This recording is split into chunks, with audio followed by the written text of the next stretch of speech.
standing up in front of people as well. So, you know, again, this is my gummy bear. It's very interesting. Let me do this real quick. As a dad of daughters, this is my other daughter over here, my Juicy Fruit, my 12-year-old. Yeah, you never know what you're gonna get with your daughters, right? As a dad, it's definitely different being a father of girls than it is boys sometimes. 'Cause, you know, as they hit these teenage years, this emotional thing starts to happen, and sometimes they like you, sometimes they don't, and it all happens sometimes within 5 seconds, right? They like you right now, and then as soon as they say they like you, the next second, I don't like you, get away. And so when I came to about doing this, I wasn't sure what the response was gonna be. And she agreed to do it, and these young ladies met each other via Zoom, about 3 weeks ago?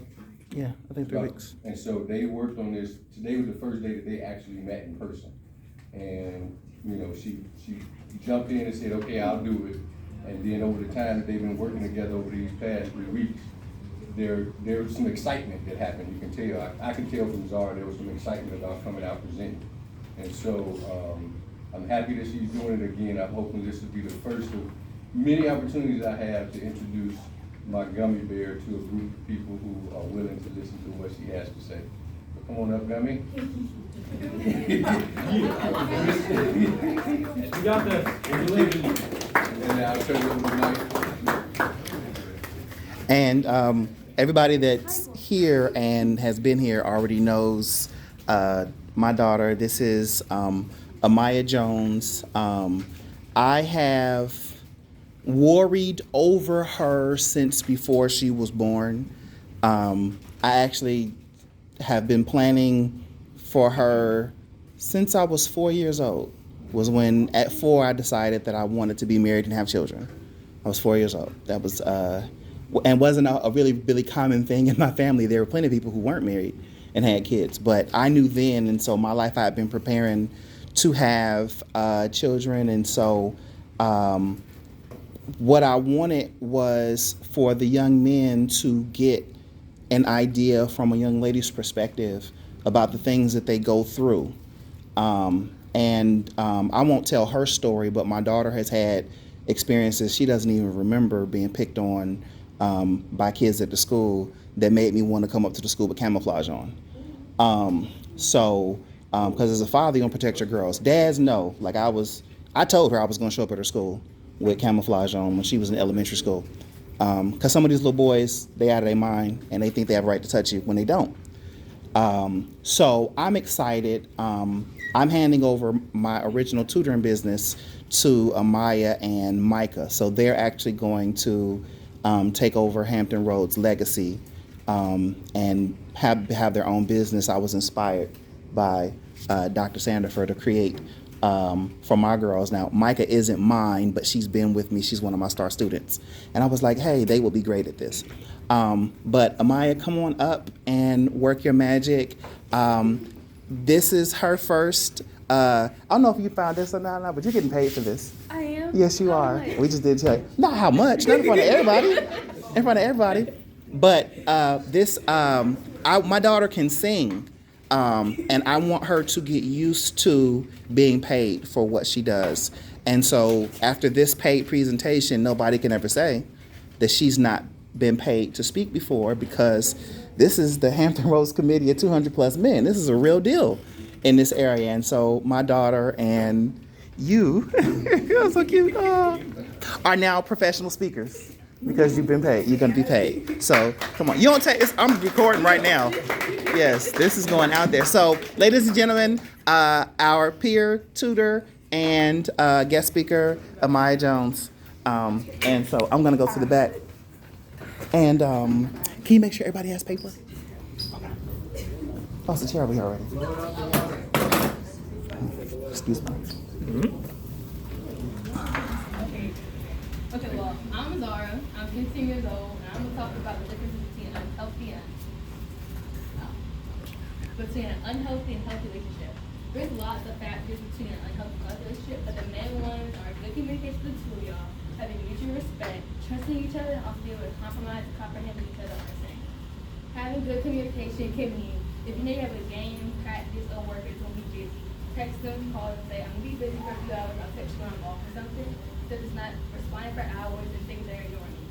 Having mutual respect can be respecting their goals, their hobbies, their life, or just their sports in general, but actually listening to them, what they're saying, and not just going and laying it off them. Having trust for each other, that can mean, trusting them to go out with their friends, trusting them to go with your friends, trusting them to be without you for a good period of time, and not do nothing that they want to do because they're in a relationship and everything. And now an unhealthy relationship it's the same factor, it's just the opposite. Having bad communication, ignoring them, not picking up the phone, not texting them back, because you don't want to talk to them so hard, but for real, it's not a good message. Just tell them, I don't want to talk right now, I'll talk to them in a better mood. Having no respect, name calling, constantly arguing, is not good in any relationship. Friendship, intimate, family, or anything. Not trusting them, but because let's say me and Amaya in a relationship. I don't trust her to do nothing. I'm constantly texting and calling her, checking on her, because I don't trust her to be by herself and do whatever she wants. Now, she can say Amaya intimidates me. Intimidation is a factor in a abusive relationship. Abusive or toxic is not good no matter what. Intimidation can mean she's doing gestures at me, she's gestures, actions, or just her reputation of leadership. Saying her because of how they were talking to her, how they treated her, how you responded to some of her actions before. You hit her one time, and she told everybody. Verbal abuse, physical abuse, mental, emotional, or technological abuse, and that should not be allowed in any relationship. Family, intimate, friend, anything. If it happens, you tell trusted adult, the friend, so definitely talk that out. Having good communication, harmful communication. Harmful communication threatening. If someone says, if you leave me, I'm gonna hurt you, I'm gonna kill myself, I'm gonna hurt your family. They're basically threatening you. They're threatening you to be in a relationship with you because they don't want to be alone. They basically want to be in a relationship because they think they have to be in one. You feel pride about themselves. Anything, a relationship should not bring down your mental health whatsoever. It should honestly bring you up, not as much as self-esteem up. If you're getting constantly criticized, insulted by your significant other, it shouldn't be happening. One, it's not good for them. Two, it's not good for you. And two, all around, it's just not a good factor in that relationship because you deserve better. You deserve to be treated like someone with respect, dignity, and honesty. So, yeah. Okay, so my name is Maya Adjana. I'm 15 as well, and I want to talk about ways to create and maintain positive and healthy relationships. So ways to do that are expressing your feelings towards each other in a positive manner, listening to understand, not just listening to respond, and to compromise. So let's say you and your friend are in a heated discussion or argument. Y'all begin yelling, screaming, and cursing at each other. Everything that's being said is going in one ear and out the other. There's no listening to understand. It's become, oh, you said this, so this is how I'm going to respond because of what you said.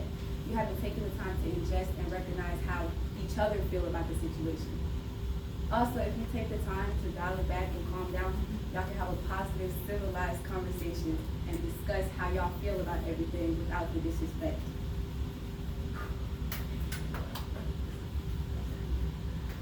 I'm sorry, y'all. Free.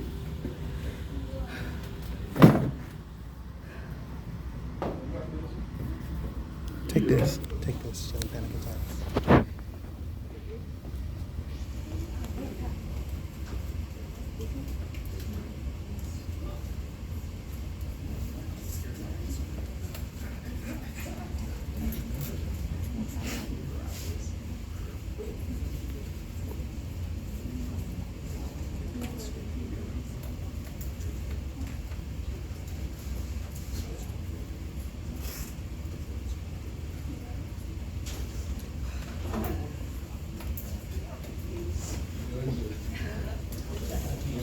You got this. We believe in you. Let's go. Let's go. Once you listen to understand, you can take the time to say, I don't like how this situation has happened, so what can we do to fix it together? That's where the compromise comes in. Discuss and then come to a consensus on how to fix the situation together. Next is self-reflection. Think on what you can fix and how you can fix the situation within yourself. And think on what you can fix and better within yourself and the situation instead of always telling others how they're wrong. Take accountability. If you're the person who's always, you can fix this, you're doing this wrong, you're not doing this, there's no accountability being taken. There isn't any what am I doing wrong, what can I fix, how can I be better? If there's no self-reflection or accountability, the relationship won't be able to withstand any problems. When you only see the wrong others are doing and not in yourself, it puts a strain on any relationship and causes more problems. Now I just want to speak really quickly on identifying and fixing a specific negative aspect that I've noticed in a lot of friendships and relationships. If there's name calling and disrespect in an argument, that's not okay. Y'all can positively communicate your feelings to one another. Also think about how it makes others feel. Empathize with it. How would you feel if someone is screaming and yelling and calling you out of your name? Me personally, I wouldn't take that level of disrespect. So you should treat others how you like to be treated so all conflicts remain civilized. Determine a better way to approach the situation because disrespect is never how you get your point across. These are ways to create and maintain positive and healthy relationships. Thank you for listening.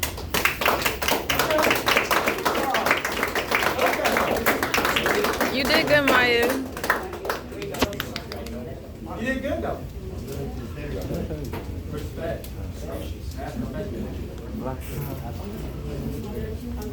So we gave you guys papers, so if y'all could do us a favor and fold them hot dog or hamburger style, just fold them in half. I'm hungry now. And on each side, I want y'all to have one category as healthy relationships, healthy characteristics of a relationship, and one category as unhealthy characteristics of a relationship. And we would like y'all to write down what y'all consider the characteristics of each relationship. And then we will come, and if you want to put your names on it, you can, but they can't be anonymous, and we'll come and collect them and read them, and then we have one more piece to work on.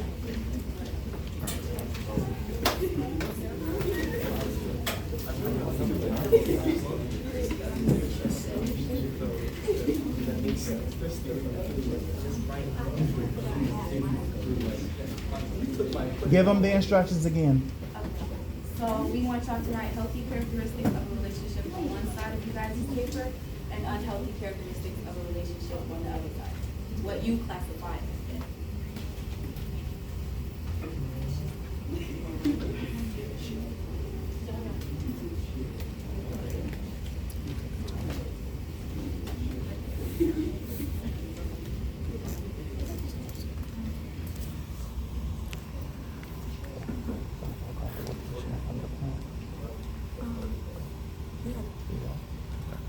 Yeah, it's fine.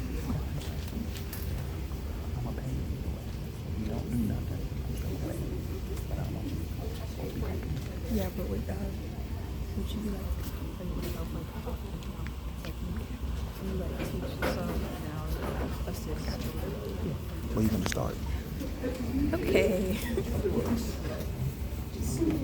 How about, okay, y'all got like, I'll give like another 90 90 seconds. seconds. Okay, Yes. y'all got 30 seconds. Like not. Okay, y'all got 2 minutes, y'all. No, they have 60 seconds. 60? Because I've been watching y'all talk. I've been watching y'all talk. That's not fair. Yes. It's illegal. Plus, they gave you examples in the Set the presentation. timer right now for 60 seconds. I know. Well, let's talk in more writing.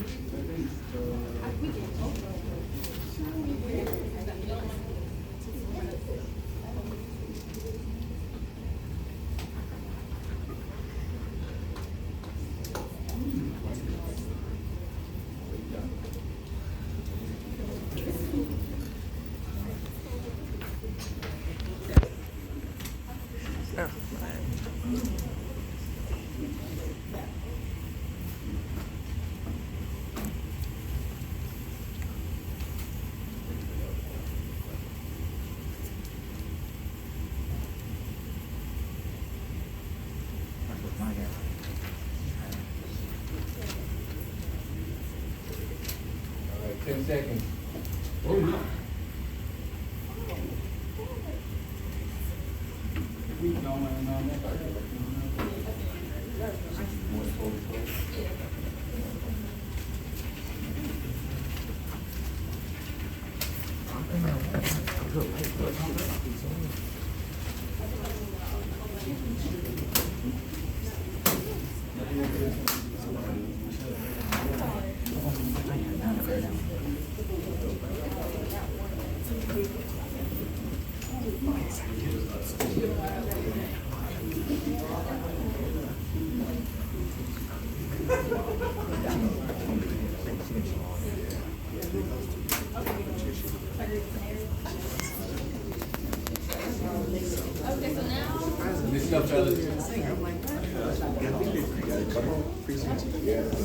Excuse me.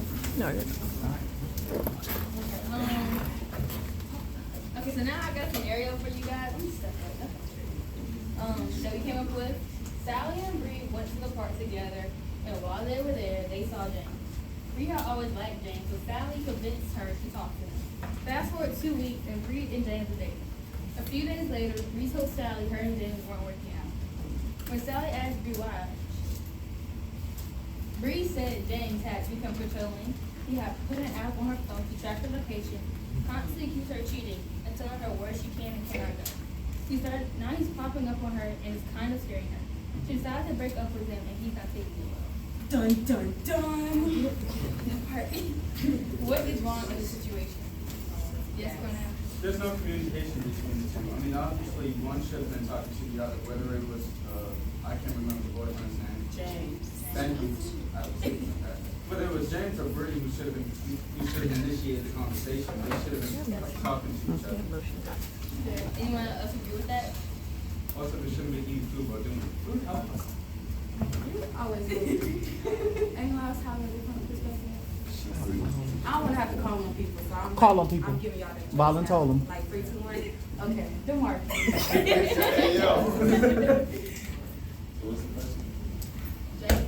or Sarah? What is wrong in this Is situation? that question? I thought he said person.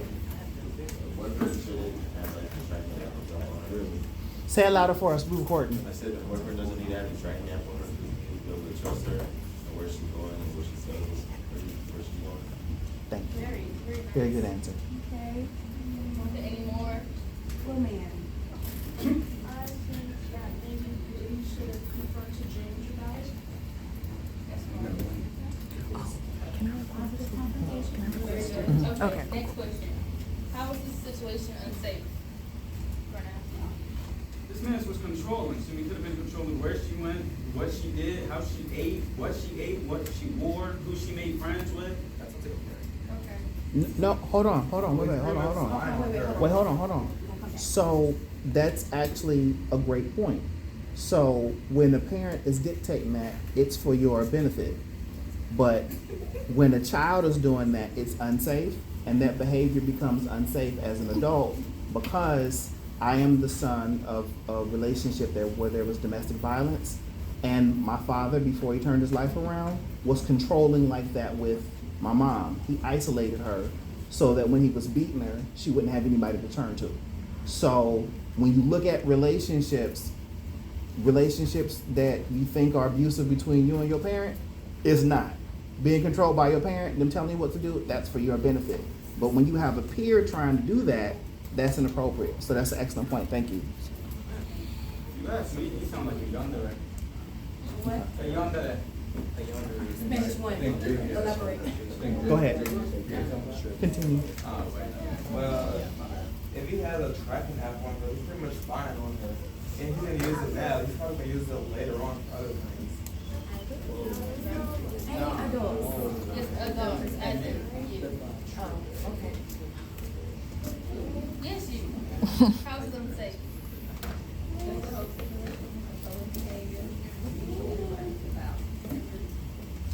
Okay, now how do y'all feel about this personally to y'all? Yes. Personally, I would have. Actually, no, never mind. Yeah. Personally, I would have told some of my friends or family. Okay. Like I said, and father, and just confronted me about it.